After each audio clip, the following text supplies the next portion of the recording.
अस्सलाम वालेकुम। आप देख रहे हैं प्रोग्राम सिविल सोसाइटी की आवाज़ सफ़िया खान के साथ और मैं हूं सफ़िया खान। नाज़रीन, जैसा कि आप देख रहे हैं इस वक्त मैं मौजूद हूं सालिम बनी ट्रस्ट में और मेरे साथ आज बहुत ही मोअज़्ज़ज़ मेहमान मौजूद हैं। किसी तारुफ के मोहताज नहीं है, दुनिया इनको इनके काम से जानती है। इन्होंने अपने काम से जो है अपना नाम बनाया है। मेरे साथ सालिम बनी साहब मौजूद हैं। सर, आपको अपने प्रोग्राम में खुशामदीद कहूँगी। आपसे ये जानना चाहूँगी कि आप समाजी कारकुन हैं, दुनिया जानती है, इस वक्त आप क्या क्या समाजी काम सर अंजाम दें? हमारे बहुत सारे काम हैं, लीगल एड के हवाले से है, शेल्टर होम के हवाले से है, मेडिकल सहूलियात के हवाले से है। हमने अपने आप को, अपने काम को महदूद नहीं रखा। हम ये समझते हैं जब लफ्ज़ इंसानी हकूक़ या समाजी आ जाए तो उसके बाद आप अपने आप को महदूद नहीं कर सकते। बिल्कुल इसी तरीके से कि मैं कहूँ जी हम खाना खिलाते हैं, अगला प्यास में मर रहा है, मैं कहूँ हम खाना खिलाते हैं, या कोई भूख से मर रहा हूँ, मैं कह रहा हूँ कि हम पानी पिलाते हैं, तो वो काम फिर समाजी या इंसानी हकूक़ के हवाले से नहीं कहे जा सकते। तो किसी भी शख्स को कहीं ऐसी ज़रूरत है जहाँ ये इदारा उसके लिए खड़ा हो सकता है, कुछ कर सकता है, तो हम उसके लिए फिर वो काम करते हैं। नॉर्मली जो लोग मुझे जानते हैं, पहचानते हैं, वो ये जो लावारिस बच्चे होते हैं, शेल्टर होम्स में ख़वातीन होती हैं, बुज़ुर्गों को घर से निकाल दिया जाता है, या लीगल एड के हवाले से, केसेस के हवाले से जानते हैं। लेकिन न जाने और कितने सारे काम हैं जो हम कर रहे हैं, और मकसद एक समझते हैं बस ये एक चीज़ नहीं आई है, ये एक चीज़ नहीं आई है, लेकिन ज़िंदगी जो है ना सीखने का ही नाम है। रोज़ाना एक नई चीज़। अभी रिसेंटली कोरोना वायरस जो है मुल्क में फैला, तो बहुत ज़्यादा जो है भूख अफलास हुई। क्या फ़र्क आपको महसूस होता है पहले से? देखिए, कोरोना से हम तो रो रहे हैं, लेकिन मैं समझता हूँ कि जो डेवलप्ड कंट्रीज़ थी ना वो ज़्यादा बिगड़े हैं बनिस्बत हम ऐसे ममालिक के। हम तो बिगड़े हुए थे, हमने तो कहते हैं ना बिगड़ेगा क्या बिगड़ेगा, तो हम तो उस पोजीशन के लोग थे।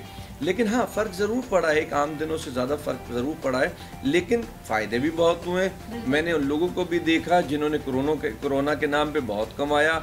मैंने उन लोगों को भी देखा जिनके यहाँ आम दिनों में खाने को नहीं था और कोरोना के वक्त में बहुत ज़्यादा खाने को आ गया।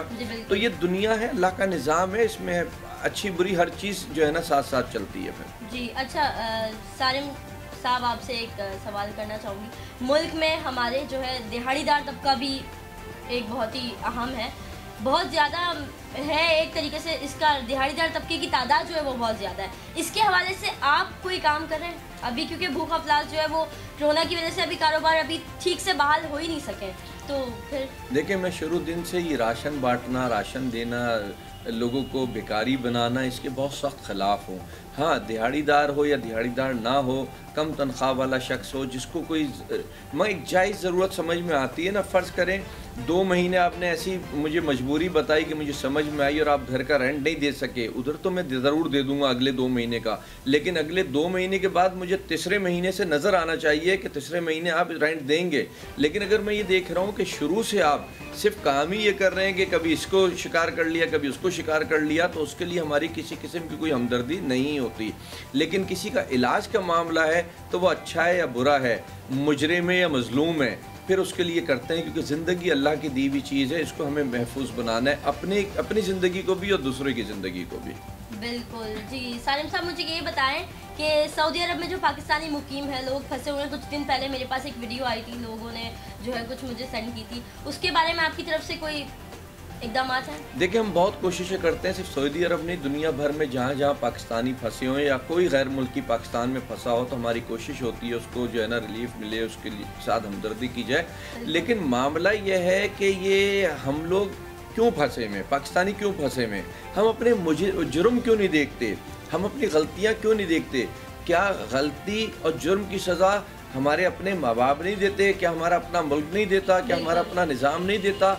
तो आपने अगर कोई गलती या जुर्म की है तो फिर आप मजलूम ना बने, आप उसकी सज़ा को फेस करें। आप उसको, हाँ, माफ़ी के रास्ते अल्लाह ने ज़रूर दिए हैं। आपके अंदर कोई ऐसी चीज़ नज़र आए, आज आप सऊदी अरब से छुड़वा लें, दीगर ममालिक से छुड़वा लें, 2 महीने बाद उससे ज़्यादा तादाद वहाँ भरी हुई होगी, तो ये तो कोई हल नहीं है, ये तो किसी से हमदर्दी लेने का तरीका नहीं है। हमारे पास ऐसे निज़ाम बने, हम अपनी कौम को ऐसा शऊर दें कि जा कर के बाहर जुर्म और गलतियाँ ऐसी ना करें जिससे वो उनको कैद में या किसी मुश्किल में जाना पड़े, तो फिर हमदर्दी लेते हुए और देते हुए समझ में आती है फिर। जी सर। अच्छा, ये जो बड़ा ही करंट अभी इशू चल रहा है कश्मीर पर, क्या इसके बारे में क्या कहना चाहेंगे? क्योंकि जब भी कश्मीर पर बात करती हूँ तो मेरा दिल जो है वो खून के आंसू होता है। आप क्या कहेंगे? देखिए, कश्मीर के दर्द, तकलीफ़, परेशानियाँ अपनी जगह, لیکن آج کشمیر کو جس جگہ پہنچا دیا گیا ہے وہ تو ہم خود اب ڈسٹرب ہو گئے کہ ہمیں سمجھ ہی نہیں آ رہا کہ کشمیر کا کیا ہو رہا ہے اور کیا ہوگا. جو اپنی سوچ سے سمجھ رہے ہیں وہ تو اچھا نہیں نظر آ رہا, لیکن جو ہو رہا ہے وہ ایسا کیوں ہو رہا ہے اس پہ ضرور ایک پریشانی ہے. اور قوم آواز اٹھا سکتی ہے, ہمدردی دے سکتی ہے, ساتھ دے سکتی ہے, لیکن کشمیر کی جنگ نہیں لڑ سکتی. سر آپ کے نظریے میں ایسے کیا اقدامات ہونے چاہیے کہ یہ معاملہ جو ہے خونہ ریزی نہ ہو, اس طریقے سے نہ ہو؟ دیکھیں وہ جو دنیا میں انسانی حقوق سے چیمپئن ممالک ہیں یا ادارے ہیں وہ کیوں نہیں سامنے آتے؟ آج پاکستان میں کسی لڑکی کے ساتھ یا بچے کے ساتھ ذرا سا کوئی مذاق میں کھیل بنا کے ذرا پیش کر دیں سامنے تو دیکھیں وہ اتنے بڑے بڑے چیمپئن آ جائیں گے.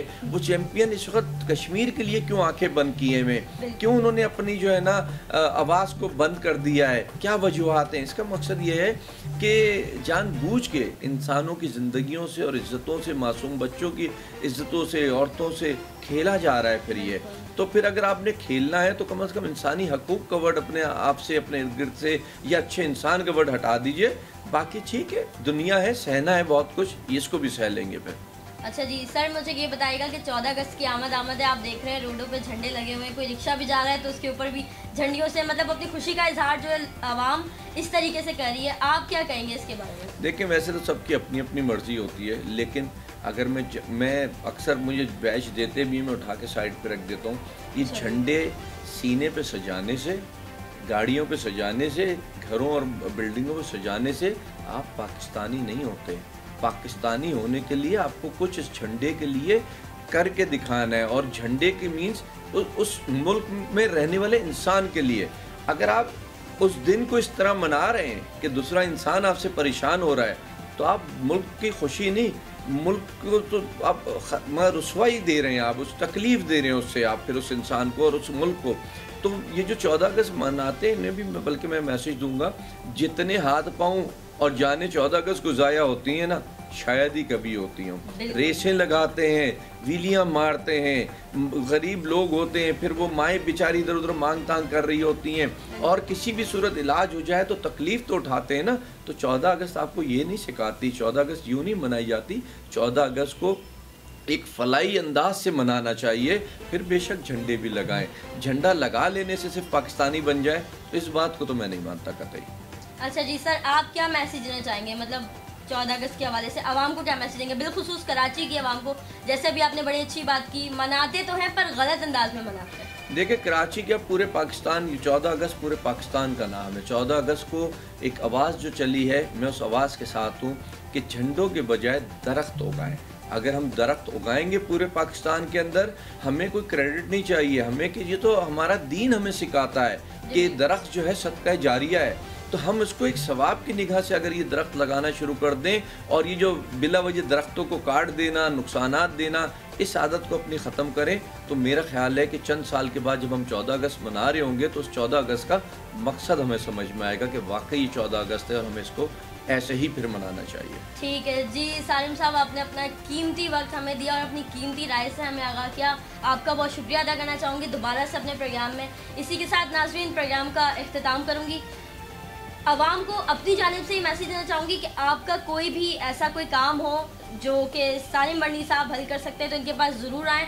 میں ان سے ملی, بہت اچھے, مجھے ان کی پرسنالٹی جو ہے وہ بہت اچھی لگی. آپ سے میں یہی گزارش کرنا چاہوں گی, آپ کا کوئی ایسا کام ہو جو سماجی ہو یا فلاحی ہو کوئی بھی, تو جو یہ کر سکتے ہو تو ان کے پاس ایک دفعہ ضرور آئے گا, اپنی مدد لے کر, اپنی فریاد لے کر ہی آپ کی مدد ضرور کریں گے. اسی کے ساتھ ساتھ اپنے پروگرام کا اختتام کروں گی. اپنا بہت سارا خیال رکھیے گا. اللہ نے کے بعد.